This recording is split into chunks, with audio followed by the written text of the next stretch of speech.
All right, here we go. Welcome into the 49ers Report by Chat Sports. Chase Sr. here with you. Today's show presented to you by Manscaped, the owner and the producer of the best men's grooming products, and they put together a custom link for the faithful so that you can get hooked up with 20% off and free shipping. Head to manscaped.com/49ers. I'll put that link in the comment section and the description so you can start saving money today and get your hands on the best men's grooming products out there. I'll put that link in the comment section and the description of this video, as we always do here on the 49ers Report. We begin today's show with this.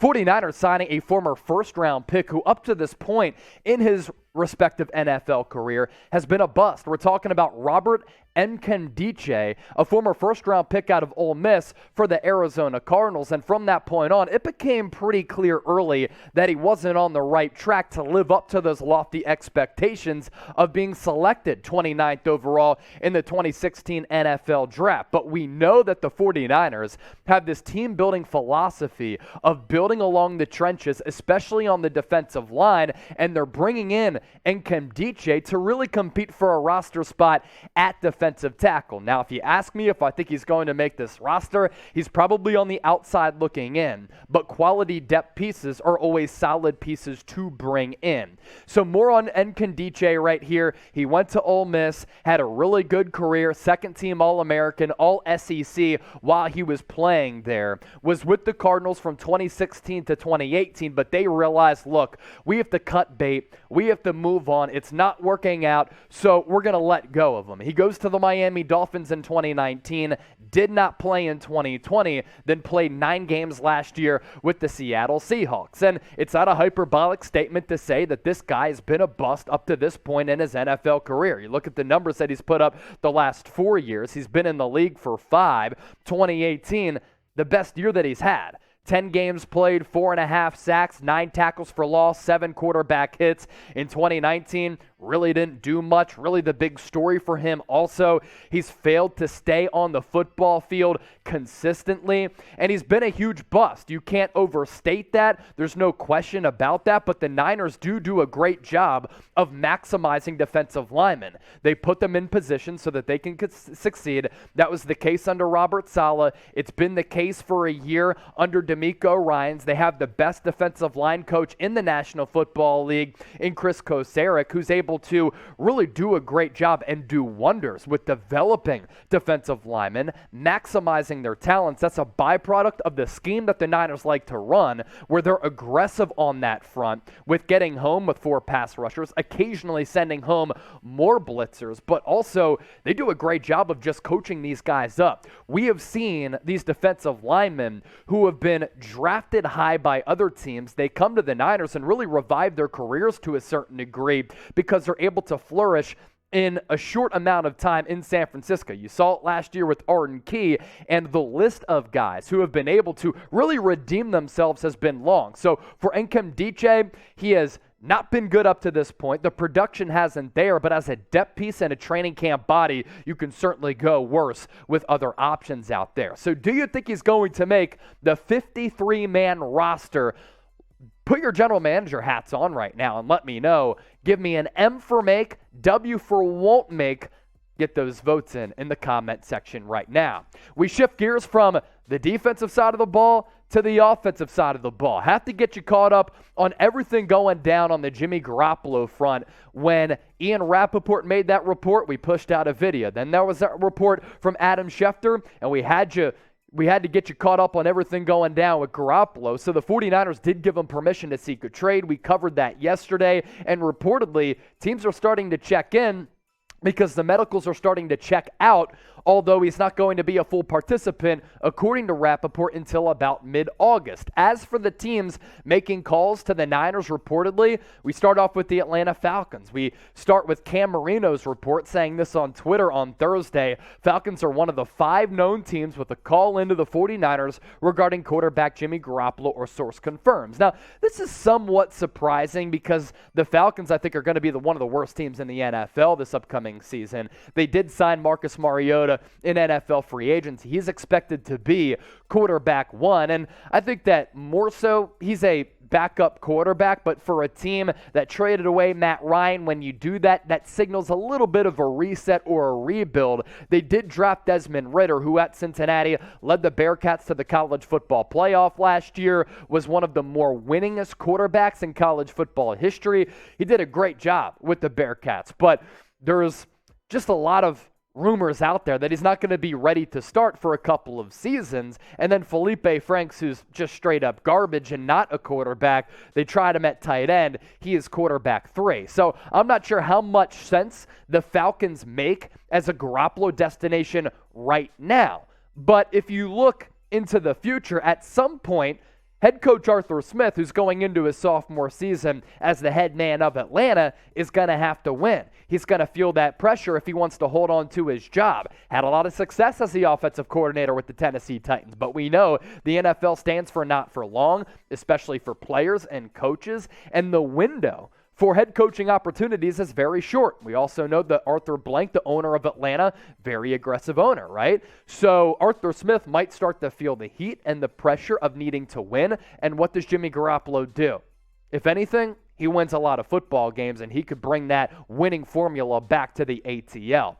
Now, if you were John Lynch, what would you ask the Falcons in a Jimmy Garoppolo trade? They do have a lot of draft picks over the next couple of years. I thought before the injury, Garoppolo could have gotten maybe a second or third round pick. Now, after the injury, and with all of the quarterback movement that's taken place, what do you think the Niners can get back? Let me know right now. Now, if a big move, trade, signing, release, injury, or anything happens on the 49ers front, we're going to keep you updated right here on the channel. A big reason why we've been able to grow so quickly and so largely because of you, our consistency, us being informative, entertaining, and pushing out videos every single day. So if you want to be a part of the Niner Gang family here at Chat Sports, the largest Niners news and rumors channel on YouTube, join the party. Hit that red sub button down below.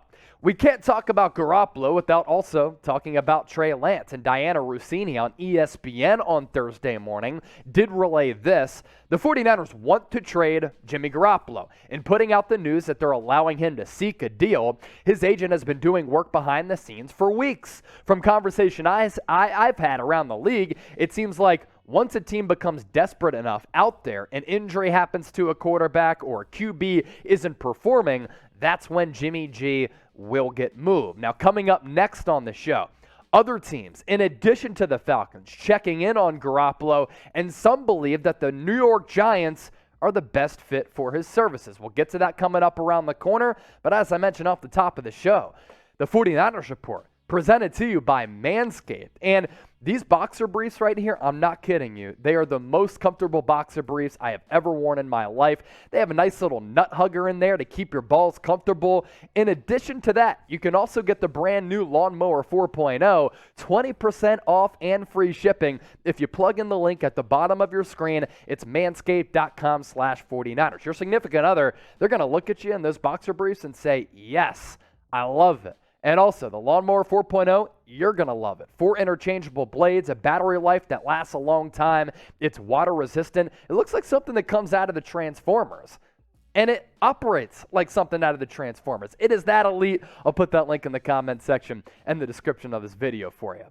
Now, on Sunday's show, we talked about Garoppolo maybe getting dealt to the New York Giants. This is something that David Carr thought was a good scenario that could happen for New York. And Colin Cowherd, on top of that, said that on his radio show on Fox Sports Radio, saying, quote, I think that the Giants are the best landing spot and the destination that makes sense for Garoppolo. And here's why the Giants make sense. And this is what Cowherd also had to say. Garoppolo has the look, the game, the confidence that fits in New York. If you could play in Boston and you can play in Foxborough for the New England Patriots, you could play for the New York Football Giants. The G-Men also have an offensive-minded head coach in Brian Daboll, who did a great job of developing Josh Allen in Buffalo. And we'll see if he can do the same thing with Daniel Jones, but he's going to want to win at some point, and again, that's what Garoppolo does really well. The Giants clearly have questions about Daniel Jones. This new regime,